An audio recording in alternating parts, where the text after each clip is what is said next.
함께 기도하겠습니다. 주님 감사합니다. 우리를 정말 여러 가지 어려운 시대에 살고 있습니다. 날씨까지도 폭염으로 무더위로 힘든 시기를 보내고 있습니다. 그러나 이 어려운 가운데서도 하나님의 특별한 은혜로 건강 지켜주시고 정말 하나님을 마음껏 찬양하고 경배하게 해주신 거 감사합니다. 이 시간 하나님 말씀을 통해서 전하는 자나 듣는 자가 함께 은혜 받는 복된 시간 되게 하여 주시옵소서. 우리 충인교회를 사랑하여 주셔서 우뚝 세워 주셨사오니 이 경기도를 복음화시키게 해주시고 대한민국을 복음화시키게 해주시고 저 북녘 땅에 남북이 통일 이후에 저 북녘 땅에 가서 복음 전하고 중국과 러시아를 넘어 저 땅끝까지 복음 전하는 사역에 쓰임받는 교회 되게 하여 주시옵소서. 이 시간에 부족한 점 섰사오니 필요한 말씀 허락하여 주시옵소서. 감사드리며 예수님의 이름으로 기도하옵나이다. 아멘. 만날 수 있도록 인도하신 하나님께 찬양과 영광을 돌립니다. 이렇게 우리 가족 너무 제가 와서 기도하는데 제가 러시아에 그 선교지에 있다가 오면 은혜를 많이 받잖아요. 선교지 여러분들도 선교지에 가면 은혜 많이 받죠. 제가 들어오기 2, 3주 전에도 그 한 10여 명 모이는 그 어려운 교회 가서 예배드리고 같이 식탁 각자 집에서 싸운 점심을 같이 이렇게 나누면서 제가 천국의 만나를 늘 느끼고 그런 예배를 동참하다가 들어왔는데 오늘 잠시 여기 우리 충인교회 와서 잠시 목사님 만나 뵈고 사모님 만나 뵈면서 이렇게 다가 나누고 또 이렇게 집사님들 권사님들 준비하는 걸 보고 그런 분위기를 제가 느꼈어요. 전 좀 오래된 교회 이런 교회에서 파송을 받아가지고 그런 분위기가 많이 있잖아요. 그런데 이런 분위기를 보면서 정말 하나님의 특별한 은혜가 있는 줄 믿습니다. 큰 교회, 웅장한 교회도 역사하시지만 저 농촌 어려운 농촌 지역에 특별히 선교지에 정말 두세 사람이 주님의 이름으로 모이는 교회 그런 곳을 주님은 더 관심 있게 보시는 줄 믿습니다. 이 충인교회를 통해서 이 사역들이 하나님의 영광이 드러나는 교회 되게 주님 감사를 드리는 저와 여러분들 되시길 주님으로 축복합니다. 예, 이 말씀을 중심으로 해서 제가 나누면서 제 간증도 잠깐 나누는 그런 시간을 갖도록 하겠습니다. 이 본문 말씀은 사도 바울께서 3차 전도 여행 그때 당시 저는 성지순례 예루살렘도 가보고 터키 7교회가 있는 지역도 그 바울 사도가 3차 전도 여행을 지냈던 그 지역도 제가 돌면서 정말로 어려운 지금부터 2000년 전에 우리는 차를 타고 버스를 타고 뭐 배를 타든지 이렇게 하면서 가는데 그때 당시에는 얼마나 힘들게 그 마차를 타든지 아니면 걸어서 웬만하면 도보로 걸어서 그 지역을 돌았을 텐데 그 3차 전도 여행은 또 돌아오는 그런 과정에 바울 사도를 유대교를 믿다가 기독교로 회심한 이 바울 사도를 잡아 죽이려고 하는 그런 무리들이 있었어요. 그렇지만서도 바울 사도는 그 예루살렘을 향해서 나가는 모습이 본문에 나오고 있는 겁니다.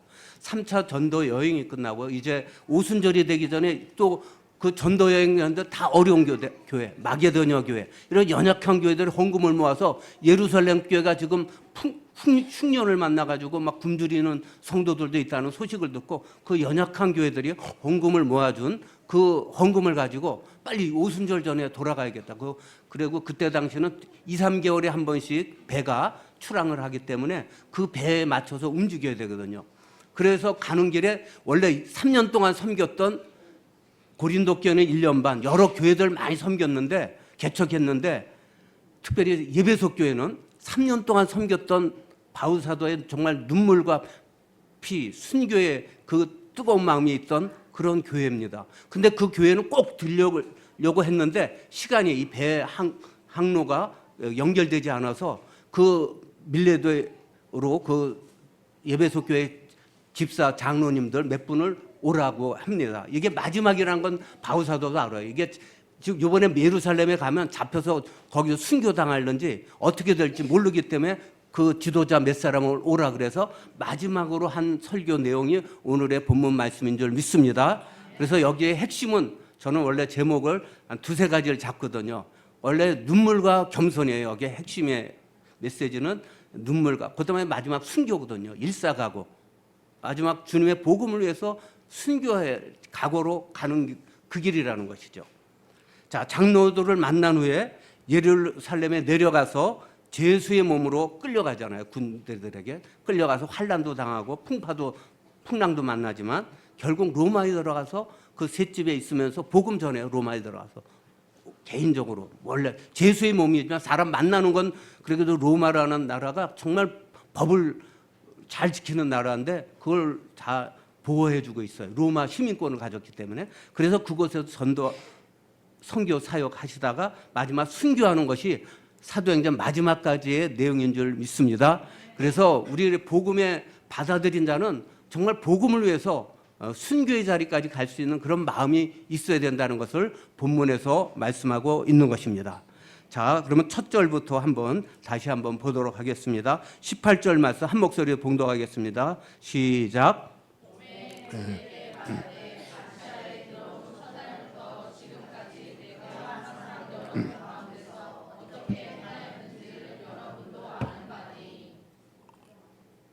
예, 바울 사도는 다메섹에서 주님을 만난 이후에 생명을 걸고 복음을 전하다가 순교의 길을 걸었습니다. 오늘날 우리의 신앙생활은 어떤가요?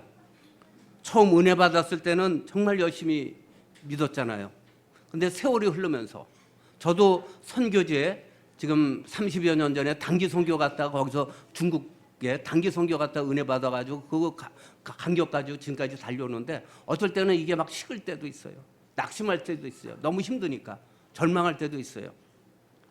그래서 포기하고 지난 2018년 6월 달에 제가 중국에서 소위 말하는 비자발적 철수라 그러는데 이제 추방, 중국 당국에서 추방을 당했는데요.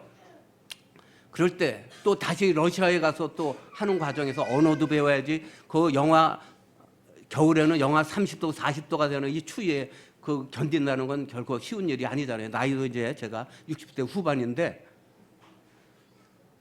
처음 은혜 받았을 때 처음 그것을 잃어버리면 안 된다는, 첫날부터 지금까지 예배소 교회 성도들 내가 너희들 사랑하는 거 알지 않느냐, 이런 내용이에요.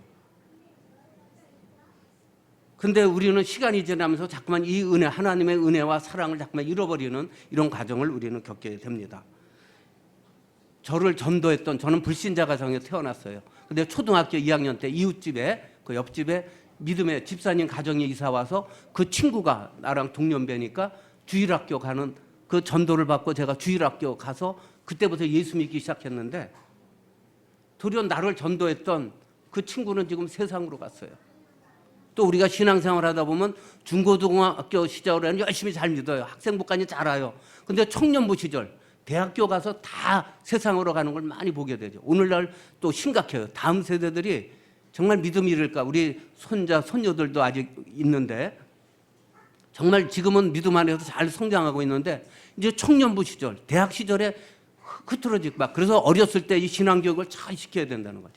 세상으로 갔다가 많이 돌아오지만 주일학교 출신도 학생부 가정을 했던 친구들은 세상으로 갔다가 다 돌아오는데 그렇지 않은 친구들은 세상으로 가서 돌아오지 않는 친구들도 많이 있다는 것이죠. 처음 사랑과 처음 믿음을 다시 회복하시는 저와 여러분들 되시길 주님으로 축복합니다. 자, 그 다음에 19절 말씀 또 잠시 보도록 하겠습니다. 한 목소리 봉독합니다. 시작.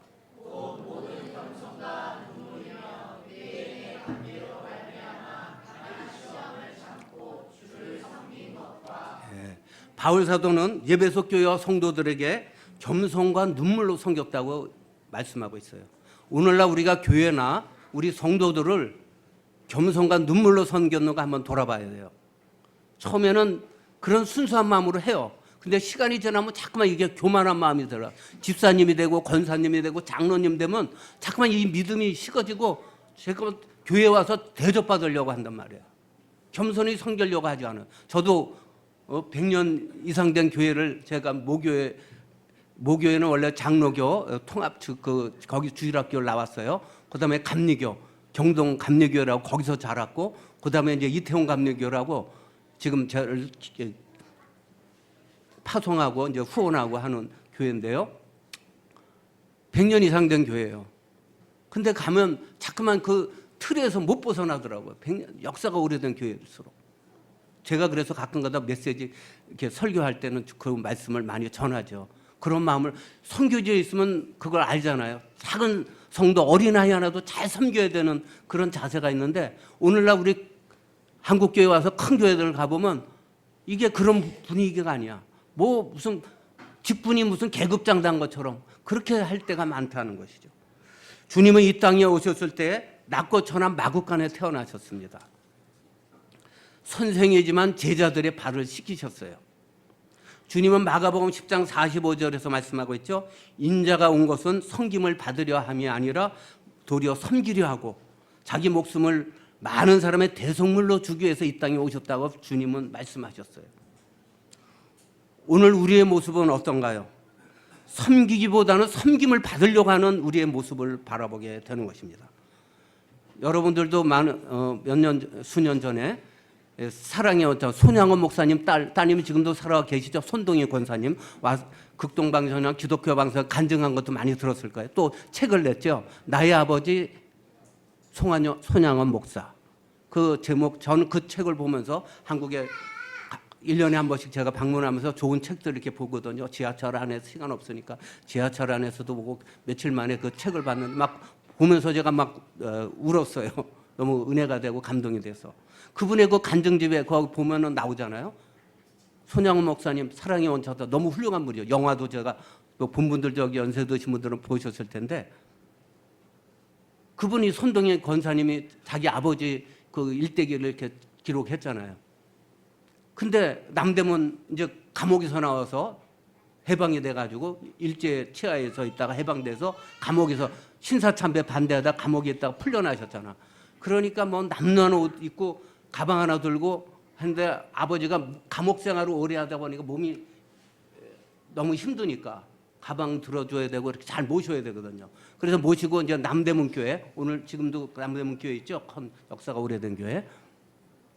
거기 부흥 집회를 이제 가시는데 남대문 교회 거기다가 현수막을 사랑의 성자 손양원 목사님이 부흥에 인도한다 이런 현수막을 붙여놓은 거예요. 그러니까 손 목사님이 이렇게 올라가시다가 이걸 보더니 저러면 안 되는데 그러면서 그 담임 목사님 부르시더니 저거 빨리 현수막 띄라고, 저거 띄지 않으면 내가 여기 부흥에 인도할 수 없다고, 이런 겸손함을 보이잖아요. 손동희 권사님의 그 기록에 다 나와 있어요. 이런 모습을 보고 이렇게 하나님의 참되게 쓰임 받는 분들은 겸손하단 말이에요.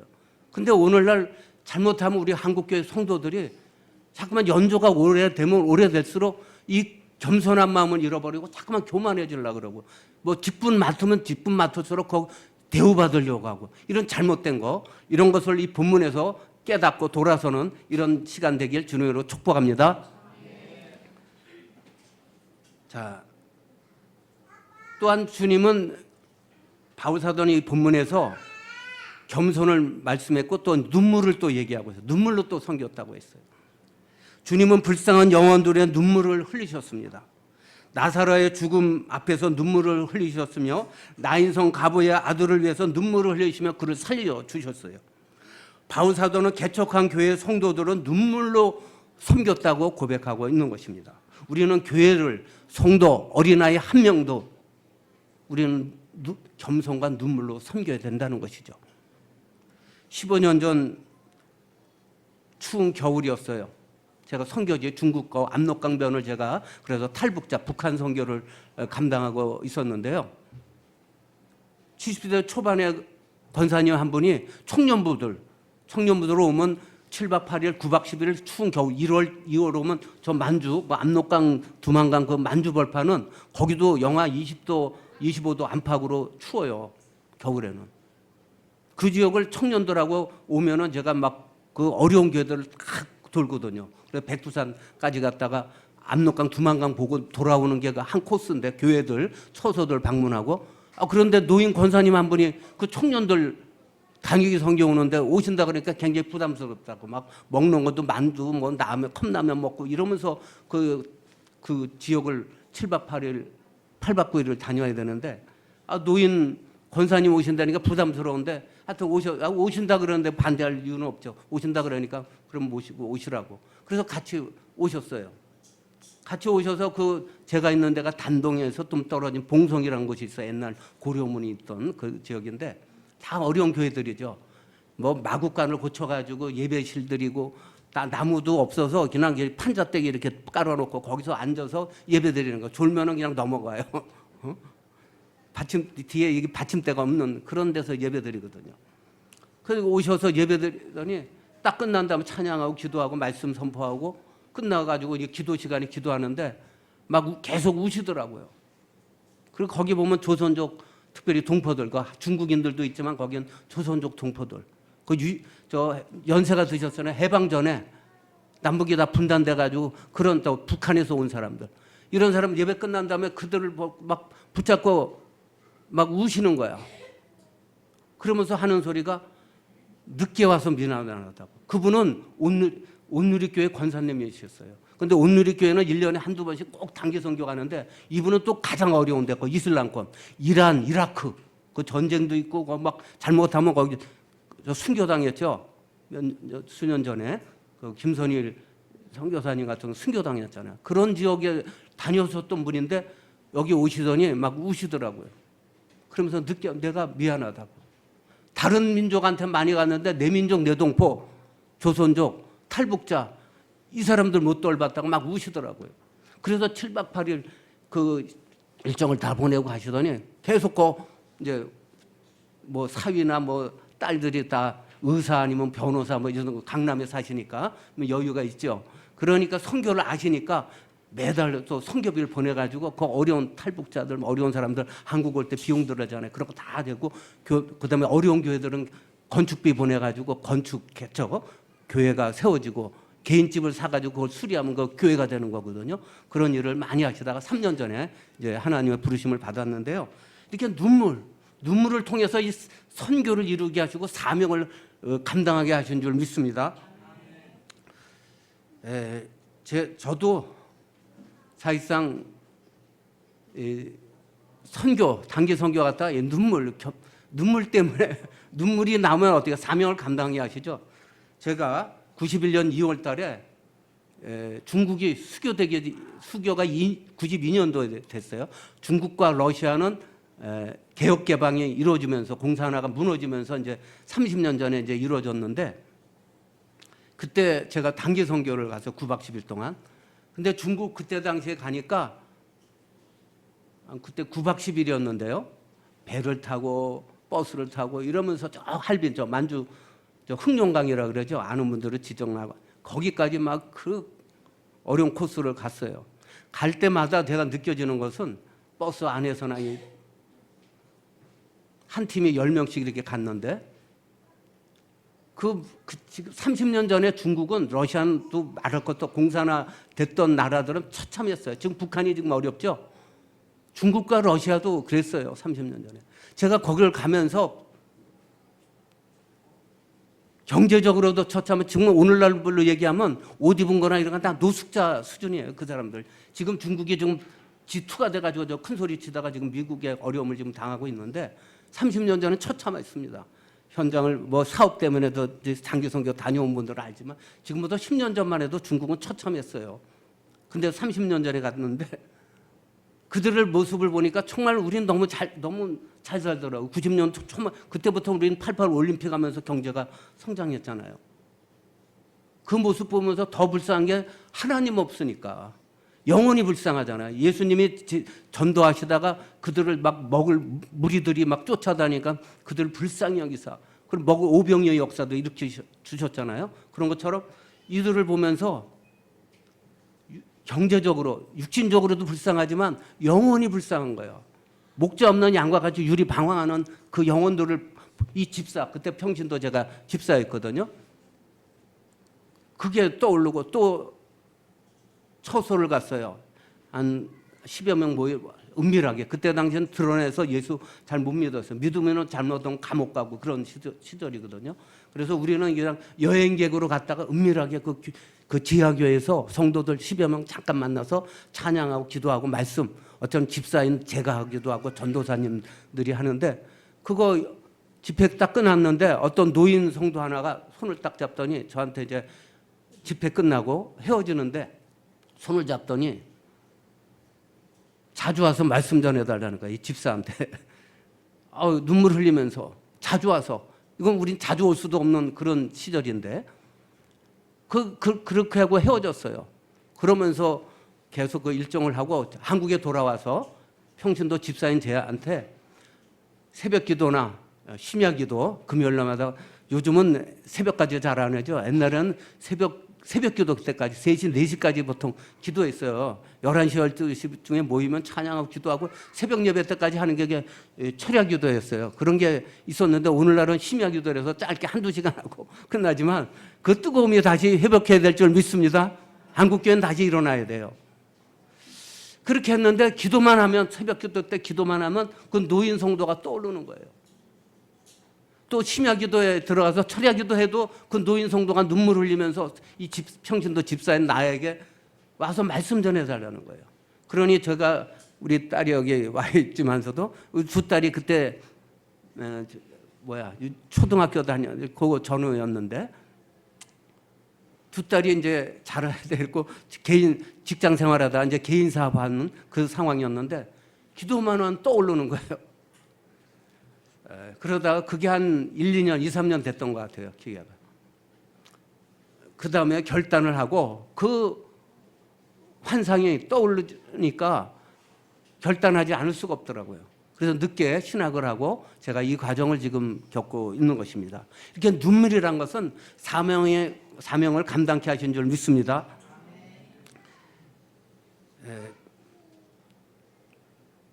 저는 또 어떤 우리 교회를 보면서 그런 부분이 또 하나님이 또 어떻게 역사하실지 모르는데, 그러면서 기회만 되면 제가 중국을 신학 공부하면서도 연휴 기간이나 방학 기간에는 선교지를 계속 갔어요. 갔는데 어느 날 어떤 집회가 끝난 다음에 거기는 처소라 그래요. 조그맣게 개인집을 아니면 마구간 같은 걸 고쳐가지고 거기서 예배드리니까. 그런데 끝났는데 가지 않고 기다렸다가 우리 선교팀 5명인가 이렇게 갔는데 우리 자기 교회를 가자는 거예요. 자기 처소라 그러죠 그때. 집사님인데 그래서 그 3년 차라 그래요. 잘못 가다가 한번 넘어지기도, 그래서 다치지는 않았는데 그런 어려움을 겪으면서 그 농촌 어려운 지역을 갔어요. 가서 교회라 그래서 찾아갔는데 이렇게 무슨 그때가 겨울이었어요. 무슨 천막 하나 쳐놓고 또 그다음에 가만히 그 안쪽에는 가만히, 밖에는 천막을 쳐놔야 찬기가 안 들어오니까 그렇게 딱 제치고 딱 거기 소식 가기 전에 거기 마구간을 고쳐가지고 지금 예배실로 쓴다는 거예요. 그래서 딱 제치고 딱 들어가니까 우리 여 공간의 3분의 1 내지 4분의 1, 요 정도 되죠. 마구간 썼으니까. 이런 공간을 지금 예배실라고 썼는데 딱 들어가니까 그때 추운 겨울이었는데 나무 때는 난로 하나 있고 그다음에 바닥에 예배실인데 의자가 없는 거예요. 그래서 딱 보니까 밑에 벽돌, 빨간 벽돌 2개 깔아놓고 판자떼기. 그래서 몇 줄 이렇게 여기가 이게 앞쪽이니까 강대고 요 정도 공간에 그렇게 해서 몇 줄. 그래서 한 10여 명이 모이는 거길 예배실로 쓰고 있더라고요. 저는 그 시간에 거긴 뭐 예배 시간이 아니니까 그 나무 때는 난로가 석탄 난로인지 나무 때는 난로인지 그게 불이 없으니까 제가 무의식 중에 그냥 그 연통을 붙잡고 그냥 푹 앉았어요. 푹 앉으면서 저는 제가 어머니가 15살 때 어머니가 돌아가셨는데 어머니 돌아가셔도 그렇게 울지 않았어요. 정말 속으로 많이 울고 내가 장남이기 때문에 그렇게 했던 기억이 나는데 우리 어머니 돌아가셨을 때보다 더 울었어요. 저는 그 연통을 붙잡고 그냥 펄썩 주저앉아서 그게 벽돌 깔아놓고 판자떼기 깔아놓고 거기서 예배드리니까 거기 주저앉으면서 제가 눈물로 기도한 게, 우리 대한민국에는 이렇게 따뜻한 곳, 추우면은 난로가 들어오고 더우면 에어컨이 나오는 이런 데서 예배드리는데 이곳에는 이 벽돌 깔아놓고 판자떼기 깔아놓고 예배드리는 그 모습을 보고 통곡이 나오더라고요. 그 이후부터 우리는 몇 사람들이 모여가지고 기회만 되면 모금해가지고 그 교회들을 교회 될 만한 곳은 다 수리해가지고 거기 교회를 개척해서 여러 교회를 부족하지만 제가 중국에서 한 17년 전후 이렇게 사역하다가 추방을 당했는데요. 여러 교회를 하나님이 하여튼 건축해 하셨고 개척해 하셨고 얼마나 감사한지 모르겠어요. 지금도 그 제야교회 성도들은 지금 자유롭게 또 못해요. 한창 부흥이 있었잖아요. 부흥이 있으면 영적인 부흥이 있으면 경제적 부흥도 있어요. 중국이 30년 전에 처참했다가 복음이 들어가서 이렇게 1억 2천까지 올라갔잖아요. 몇십만 성도에서 30년 사이에 그렇게 성장이 돼서 경제도 G2로 올라갔는데 이 교만해져 가지고 이 선교사를 추방시키고 지금 교회들을 다 파괴시키고 있잖아요. 그다음 믿는 지도자들 그 법에 위배되면 어떻게 해요? 다 감옥에 지금 일부 사람들은 감옥에 가 있어요. 지금은 자유롭지도 몇몇 우리 제자들은 지금 몇 사람은 나와 있고 지금도 또 다시 또 들어갔어요. 위험하지만 일부는 지금 제주도에 와서 훈련받고 들어가고 이러고 있는데 이런 상황이에요. 이게 눈물 없이는 사명을 감당할 수 없다는 것을 기억하면서 정말 눈물로 기도해서 승리하시는 저와 여러분들 되시길 주님으로 축복합니다. 자, 그 다음에 22절 원래 한두 개 더 해야 되는데 시간 관계상 제가 정리를 하도록 하겠어요. 자, 22절 한 목소리 봉독합니다. 시작.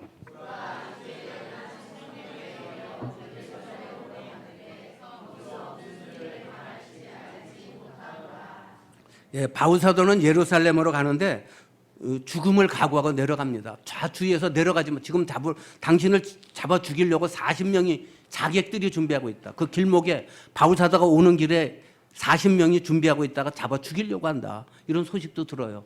그렇지만 바울 사도는 그 길을 갑니다. 주님의 사명을 감당하는 길 결코 쉬운 길이 아닙니다. 저와 사모가 사역했던 이 중국과 북한의 국경 지역에는 11년 전에는 동료 선교사 한 분이 독침을 맞고 이게 뉴스, KBS 뉴스나 뭐 MBC 뉴스에 나왔을 겁니다. 저는 그 선교사님 독침 맞은 1시간 후에 응급실에 가서 저는 시신을 보고 뭐 공안 당국이나 그 당국과 서로 협상하고 이렇게 해서 10일 만에 그 화장터에서 10일 만에 장례를 치르고 우리도 언론이나 이런 데 놓을 수가 없어요. 공안 당국이나 이쪽에 취시하게 되면 이게 국제적인 사건이기 때문에 굉장히 큰 건이거든요. 자, 10년 전에는 또 납치 사건으로 북한에 억류된 선교사가 있죠. 김정욱 선교사, 김국기 선교사, 최춘길 6명인데 3명은 탈북자 출신이서 지금 죽음을 당한 것 같고 지금 한국 국적 가진 3분 김정욱 선교사는 이분하고는 몇 년 동안을 그 단동에서 그 같이 사역했던 분이에요. 이분은 특별한 게 이제 특수부대 출신이니까 탈북자들 중국에 넘어와 있는 탈북자들이 있으면 이 사람들을 저 라오스 국경, 베트남 국경까지 가서 또 넘어가는데 비용이 들어가요. 그 이동해주는 차, 사람, 뭐 이런 숙소 이런 걸 다 마련해야 거기까지 갈 수 있잖아요. 넘어갈 수 있으니까 이것을 줄이기 위해서 어떻게 하면 자기가 직접 탈북자 이 사람들을 5명이나 몇 명 소수 인원을 그런 차를 대절해서 어느 지역까지 상해까지 상해선 또 저 곤명까지 곤명에선 또 베트남 국경까지 다 넘겨줄 때 다 돈이 필요한 거예요. 그렇게 해서 최소한을 줄여서 한 사람이 5, 60만 원 비용으로 넘기고 그러다 라오스 국경에 붙잡혀서 감옥 생활도 했던 사람이에요. 그러더니 마지막 들어갈 때는 북한 들어갈 때는 전날 찾아왔더라고요. 나 북한 들어가려고 그럽니다. 당신 지금 들어가면 위험해. 그때 당시엔 박근혜 대통령이었을 텐데 남북관계가 안 좋은 보수 정부가 들어오면 안 잘해 남북관계가. 지금 당신 들어가면 위험해. 잡히면 큰일 나. 거기에 넘어가지 말라고. 그랬는데 자기가 키운 거기 그 단동에서도 그 조그만 아파트를 얻어서 계속 우리 저 같은 경우는 맨투맨으로 우리 이렇게 좀 훈련시키거든요. 그래서 다시 북한에 들여보내고 이러는데 그렇게 훈련시켰던 사람들이 거기에 어떻게 잘 이렇게 지하교회가 잘 진행되고 있다고 그런 유혹 속에 그 압록강 넘어갔다가 붙잡혀가지고 이렇게 지금 억류돼서 지금 10년 이상이 우리 사모님들하고 지금 이렇게 돼서 지난 작년에 왔을 때는 같이 우리 집에서도 하루 저녁 같이 묵고 뭐 이렇게 요번에는 어떻게 할지 모르겠어요. 우리 사모들이. 그런 과정이 있는데 이런 또 어려움을 당해서 지금 고난을 당하고 있는 것입니다. 자, 7년 전에는 함께 사역했던 조선족 목회자, 이름 대도 뭐 알 분들은 알죠. 한충렬 목사님이라고, 이것도 언론에 나왔을 거예요. 그분은 조선족이에요. 그리고 장백교회라 그래서 뭐 지역도 뭐 언론에 크게 뭐 다 드러난 일이니까 그런 곳에서 정말 지하교회 저 부족한 저랑 한 17년 뭐 20여 년을 같이 이렇게 사역을 했는데요. 결국 북한 보위부가 넘어와서 끌고 가려고 하는데 이 사람이 끌려가겠어요? 안 가지. 그 밑에서 일하던 집사님도 끌려가서 지금 그다음에 행방불명이어서 이 목사님, 한충렬 목사님은 그를 구하려고 가정 비용도 쓰고 이렇게 했는데도 못 구하고 그런 상태에 있었어요. 그런데 끌고 가려고 그랬는데 반항하니까 이 보위부 3명이 와서 끌고 가다 이 돌로 머리를 먼저 나중에 그 친척이 되는 분이 그 상황을 얘기하더라고요. 나는 그때 위험해서 거기를 못 들어갔죠. 머리가 함몰돼 있었고 또 이제 그 차이랑 이럴 때 이 보위부가 칼을 가져와서 다 머리를 쳐서 기절시킨 다음에 칼로 완전 확인 사살이 완전히 죽여야 되니까 그걸 임무를 띠고 왔기 때문에 처참하게 그 차 안에다 피투성이가 된 그런 일부 언론에는 그냥 죽었다는 그런 내용만 나왔지 그런 건 안 나왔잖아요. 그런 상황이 됐습니다. 이렇게 복음의 길, 이 선교의 길은 생명도 걸어야 된다는 것을 우리는 부족한 사람도 뭐 하다가 오늘은 그 내용을 안 나누겠지만 북한 사람 돕다가 그 두만강 국경경비대, 중국 국경경비대에 붙잡혀가지고 6시간 조사받고 하나님의 은혜로 나온 줄 믿습니다. 이런 위험한 일들이 곳곳에 있다는 것이죠.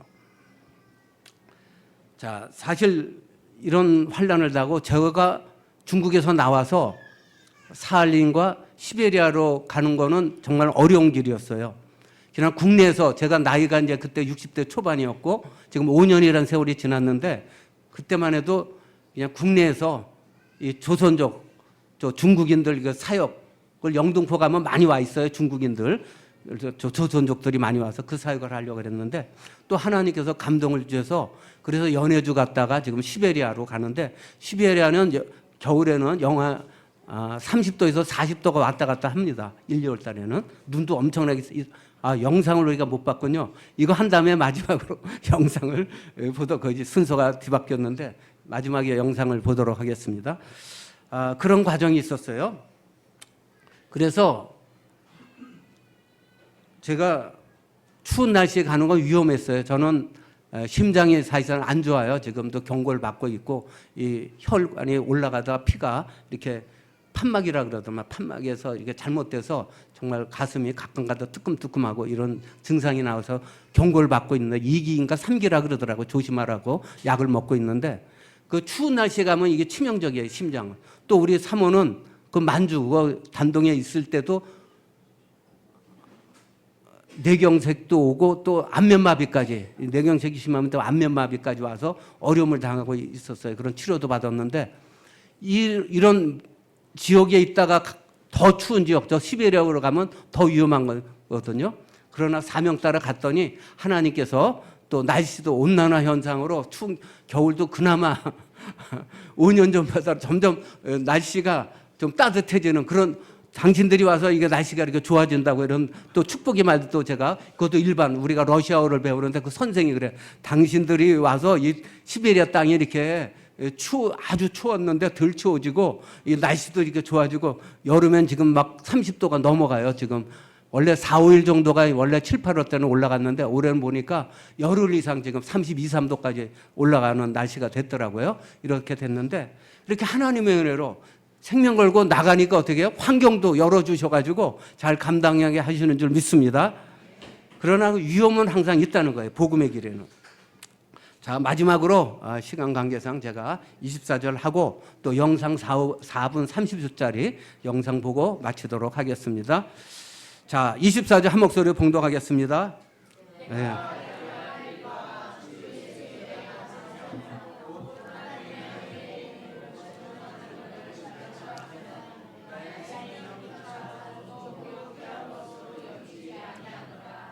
예. 이 바울 사도는 주님의 복음을 위해서는 자신의 생명을 바치겠다는 비장한 결심을 합니다.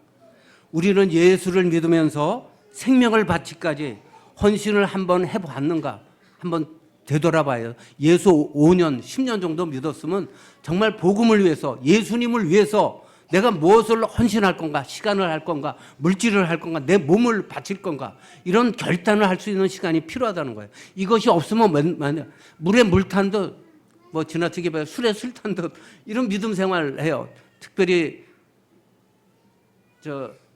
어렸을 때부터 신앙생활 하는 사람들이 이런 틀에 젖을 때가 많거든요.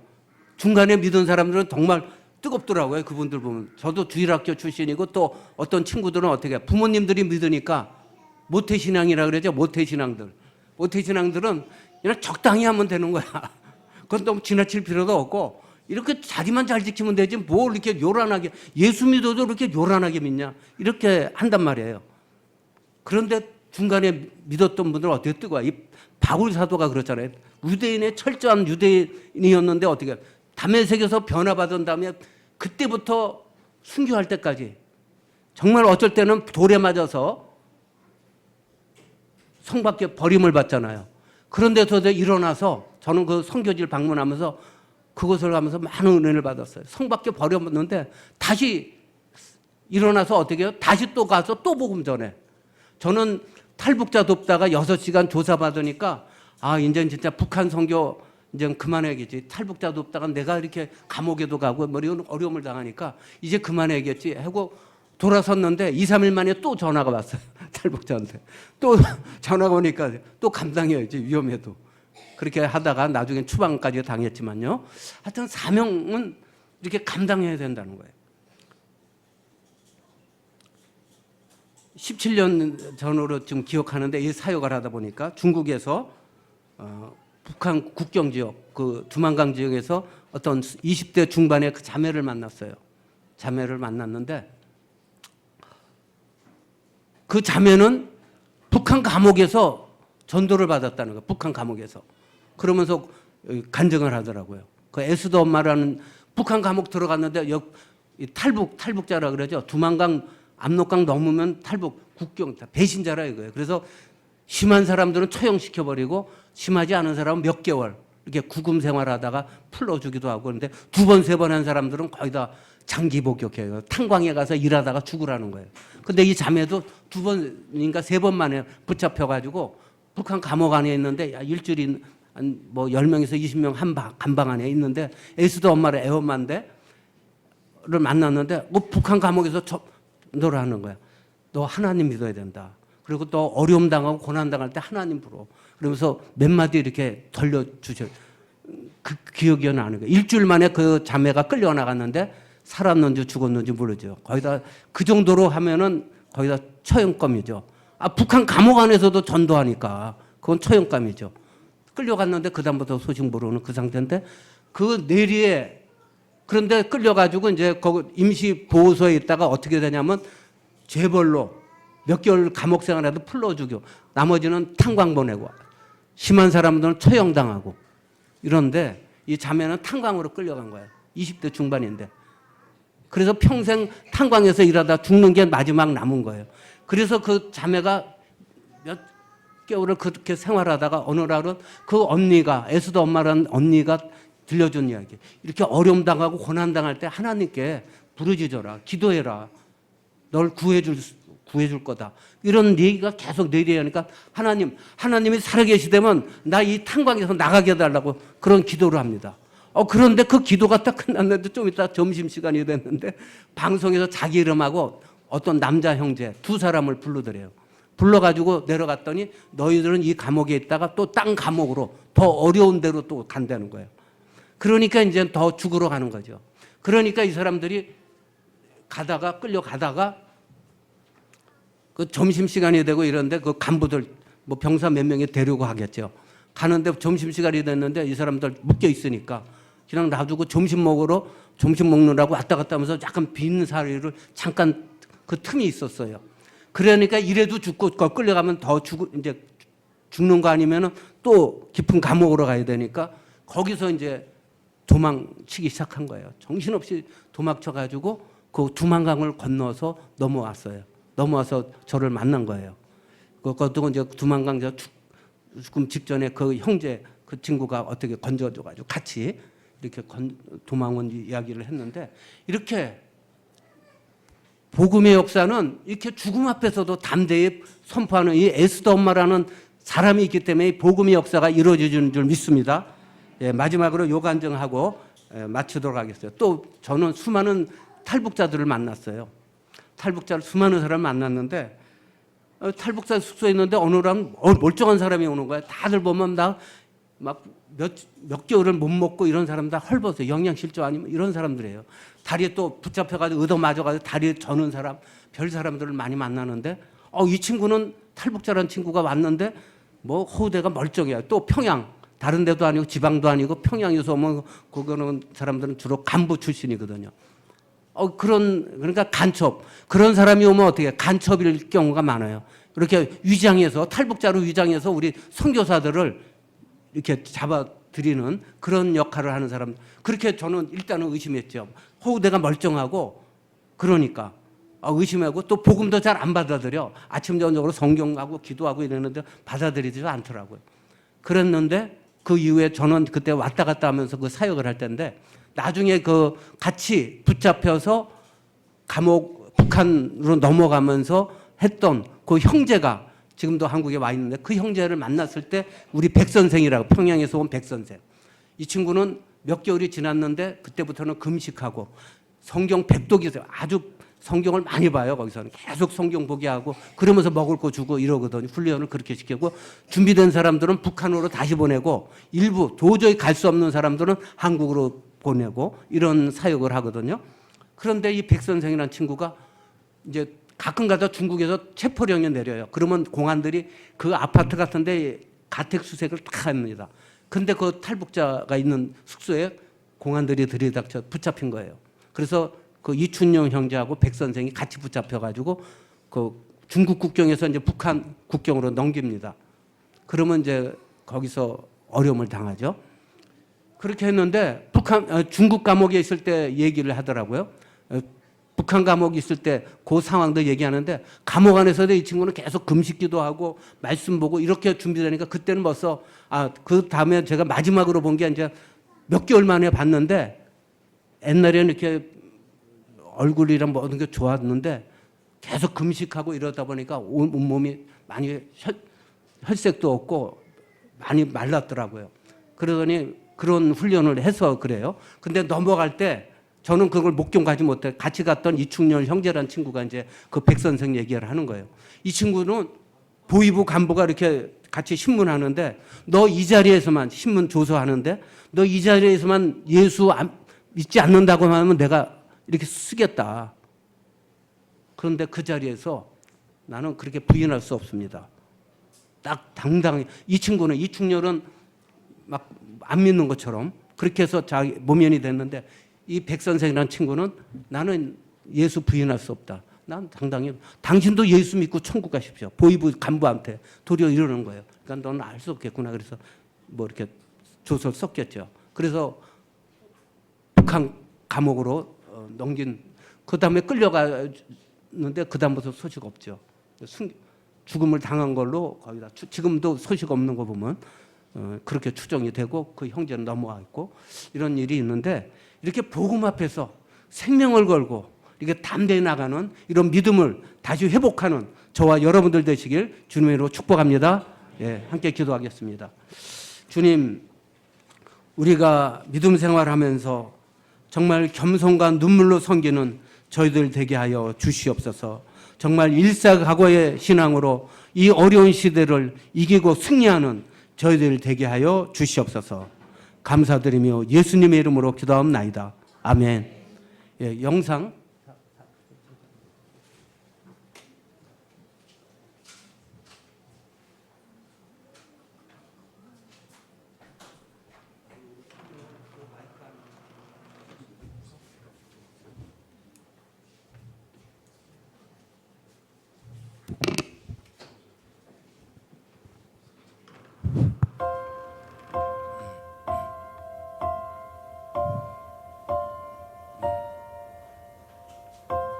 예, 저기 빨간 표시 있는 데가 노보시빌스 거라 그래서 세 번째 도시예요.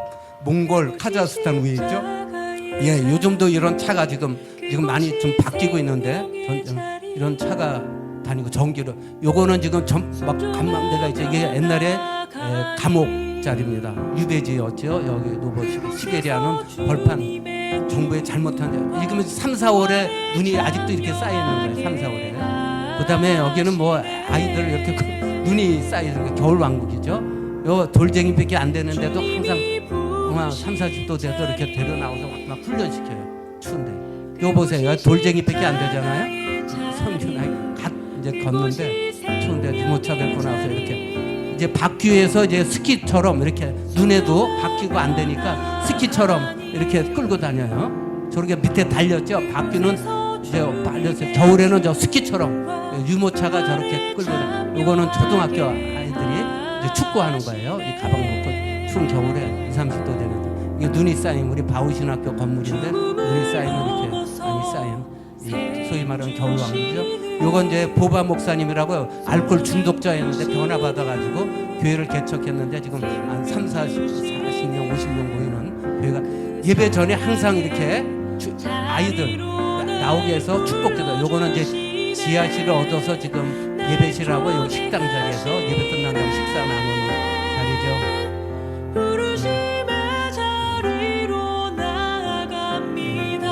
예배 시간에 항상 기도해주죠. 돌아가면서 집사님, 권사님들이 나와서 우리 사모가 잠깐 기도해요. 요거는 이제 신학교 예배. 여기는 몇 명은 이제 알코올 중독자 6개월이나 1년 동안 잘 훈련돼서 준비된 사람들은 신학교에서 훈련시켜서 일꾼 세우는 거죠. 자, 국경마을의 가정교회인데 이렇게 예배 여기 앉아서 예배 드리는 거예요. 이건 지금 찬양집이고 앞보고 거기 앉아서 지금 예배 드리죠. 요 조그만 공간에서 한 20명 정도가 예배 드려요. 여기 우리 바우신학교 저 앞에서 있는 형제가 제가 아직까지 언어가 잘 안 돼서 통역을 해서 예배 끝난 다음에 각자가 준비해온 음식을 가지고 이게 식사를 나누고 있죠. 예배 끝난 다음에 같이 나누는. 이건 지금 국경마을에도 또 어려운 교회가 헌금을 해서 어떤 어려운 권사님이 헌금을 해서 한 2천만 원 안팎으로 요건 지금 새로 얻은 집인데 지금 그 벌판에 지금 조립식으로 뭐 하나 또 세우고 있습니다. 지금 준비하고 있어요. 그런 거기서 예배 드리는 거죠. 여기서 조그만 방에서 20여 명이 예배. 우리 바울 신학교가 출신 우리 전도사죠. 이 사람들은 알타이 족속이라 해서 우리랑 비슷해요. 언어만 틀릴 뿐이지 뚜바 족속, 알타이 또 뭐 여러 족속들은 다 이게 아시아계예요. 이 러시아가 이 동진하면서 다 점령을 해가지고 원래는 소수민족이라고 소수민족 그런 사람들. 그러니까 우리가 또 한국 선교사를 좋아하는 거죠. 잘 따르고. 이건 이제 바울신학교. 이건 대치동 순복음교에서 지원해서 교회 2층 건물인데 여기서 지금 양육이 되고 있어요. 합숙훈련 시키니까.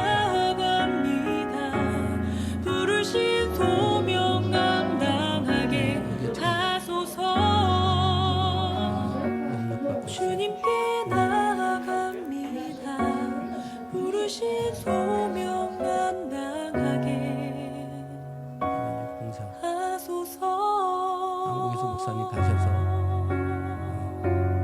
작년부터 올해까지 여러 가지 몇 가지가 있는데 시간이 많이 제한되니까 다 필요는 없고 하여튼 여러분들 더 많이 기도해서 이렇게 더 큰 교회보다도 하나님은 더 귀하게 역사하실 줄 믿습니다. 저 이번 기회를 통해서 더 많이 우리 교회를 위해서 품고 기도하겠습니다. 하나님께 영광의 박수 드리겠습니다.